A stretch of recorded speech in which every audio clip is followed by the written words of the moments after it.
अल्हम्दुलिल्लाह हमें ऐसा नौजवान मिला है जो आज तक जिसकी तरह मालिक था वो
सर मास्क मास्क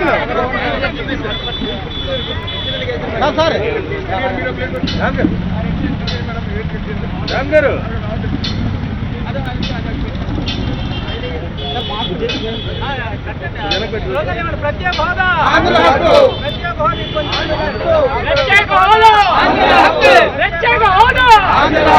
प्रत्येक होदा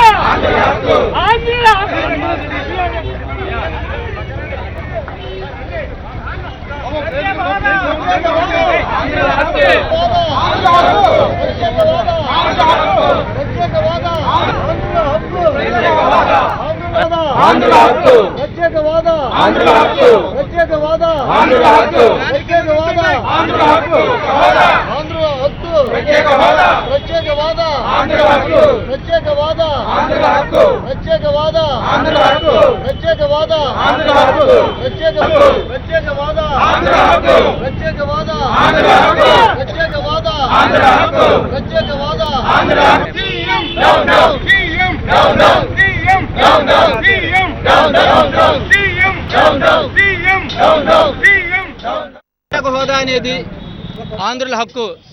ఎందుకంటే రాష్ట్రం విడిపోయిన సందర్భంగా ఆ రోజు పార్లమెంట్లో ప్రధానమంత్రి గారు మనకి ప్రత్యేక హోదా 5 సంవత్సరాలు ఇస్తానని చెప్పారు. అదే మనకి హక్కు అన్నమాట. అలాంటి హక్కుని ఈరోజు చంద్రబాబు నాయుడు కమిషన్ల కోసం ఒక ప్యాకేజీ రూపంలో మాకు ప్రత్యేక హోదా అవసరం లేదు, ప్యాకేజ్ ఇవ్వండి అని చెప్పి ఈరోజు అడగడం చాలా దారుణం. ఎందుకంటే ఈరోజు రాష్ట్రంలో ఉన్న ఏ చిన్న పిల్లవాడిని అడిగినా సరే ప్రత్యేక హోదా ఇస్తేనే రాష్ట్రం బాగుపడుతుందని చెప్పి చెప్తారు. అలాంటి ఈ సందర్భంలో మన రాష్ట్రాన్ని పరిపాలిస్తున్న మన ముఖ్యమంత్రి చంద్రబాబు నాయుడు గారికి ప్రత్యేక హోదా వల్ల ఎన్ని లాభాలు ఉన్నాయో తెలియట్లేదంటే మనం ఎంత దురదృష్టవంతులో. అలాంటి వ్యక్తి మనకి ముఖ్యమంత్రిగా ఉండడం మనకి దౌర్భాగ్యం. అందువల్ల రాబోయే రోజుల్లో చంద్రబాబు దిగిపోతేనే కానీ మనకి ప్రత్యేక హోదా రాదు. ఆయన దావోసు, స్విట్జర్లాండ్ రకరకాల దేశాలు వెళ్ళి అక్కడ అందరినీ కాళ్ళు చేతులు పట్టుకొని బతిలాడుతూ మా దేశానికి మా రాష్ట్రానికి రండి, మాకు పెట్టుబడులు పెట్టండి అని వాళ్ళని అడగడం చూస్తుంటే మనకి జాలేస్తుంది.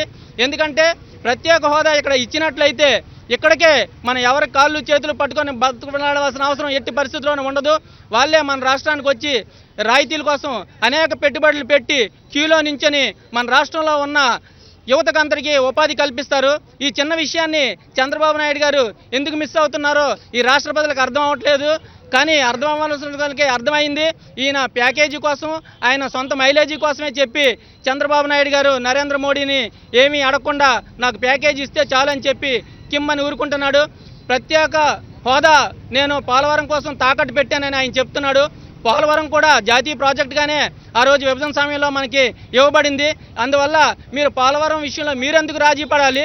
ప్రత్యేక హోదాని మా నుంచి మీకు ఎందుకు దూరం చేయాలి? నిన్న మనం అందరం చూసాం, విద్యార్థులందరూ కలిసి రోడ్డు మీదకి వచ్చి మా జీవితాలు మా భవిష్యత్తు బాగుండాలంటే మాకు ప్రత్యేక హోదా కావాలని చెప్పి నినదిస్తుంటే చంద్రబాబు నాయుడు ఉక్కు పాదం మోపి వాళ్ళందరినీ అరెస్టులు చేయించాడు. ప్రతిపక్ష నేత జగన్మోహన్ రెడ్డి గారు 3 సంవత్సరాలుగా ప్రత్యేక హోదా కోసం పోరాడుతుంటే ఆయన నిన్న వచ్చిన జగన్మోహన్ రెడ్డి గారిని ఎయిర్పోర్ట్లోనే అరెస్ట్ చేసి తిరుగు ప్రయాణంలో పంపించడం చాలా బాధాకరం. దానికి నిరసనగా ఈరోజు వైఎస్ఆర్సీపీ శ్రేణులన్నీ ఏకమై ఈరోజు ఈ నిరసన కార్యక్రమాలు చేపడుతున్నాయి. రాబోయే రోజుల్లో చంద్రబాబు నాయుడు గది దిగే వరకు కూడా ఈ పోరాటం ఆగదు. అదేవిధంగా ప్రత్యేక హోదా సాధించే వరకు కూడా వైఎస్ఆర్ కాంగ్రెస్ పార్టీ ఈ ఉద్యమాలు సాగిస్తూనే ఉంటుందని చెప్పి మీ అందరికీ విజ్ఞప్తి చేస్తున్నాం. విషయం చూస్తుంటే ఆంధ్రప్రదేశ్ ప్రజలందరూ ముక్కును వేలేసుకొని చూస్తున్నారు. కేవలం చంద్రబాబు నాయుడు చేసే అగత్యాలు ఒకటా రెండు కాదు. ప్రతిరోజు కూడా ప్రజలు, విద్యార్థులు, ప్రతి ఒక్కరు కూడా ఒకటే నినాదం. ప్రత్యేక వాదా వస్తే గవర్నమెంట్ రాయితీలన్నీ ఉంటాయి. ఒక ఇన్కమ్ ట్యాక్స్ కస్టమ్ డ్యూటీ నుండి ప్రతిది కూడా మనకి అమలు జరిగే విధానం ఉంటుంది ప్రత్యేక వాదా వల్ల. కానీ చంద్రబాబు నాయుడు చేసేది ప్యాకేజ్ అడుగుతున్నారంటే కేంద్రాన్ని ఎంత సిగ్గుచేటుగా ఉందనేది ఈరోజు తెలుస్తుంది.